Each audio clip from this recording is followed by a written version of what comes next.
সালামু আলাইকুম। এক ফহির আইসিন ভিক্ষা করবার আইলে দেহে পুলাহানের যোগ করি জল্লরি দেখা উঠছে জল্লরি তুইডা মারছে জল্লরি একটা জল্লরি সিরা ফইরা গে ভাঙছে কম্বর। এরম দশা হয়েছে আমার। গরিব মাইচের এত শখ থাকা বালা না।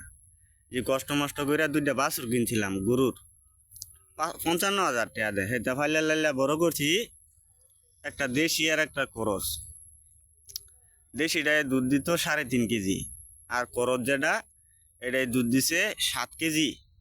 দেশিটা বেচছি 73,000, আর করসটা বেচছি 1,20,000। এটা বেচা মেচা করছি মুরগির ফার্ম। কবুতর আছেন 100 জোড়া, 7 বছর বয়সেতে কবুতর ফলি। এইটা বেচা মুরগির ফার্ম কইরা অহন গেছি ফুডিয়া, অহন তো পাইতাছি না একটা গরুর বাছর কিনবার। গরিব মাঝের এত শখ থাকা বালা না।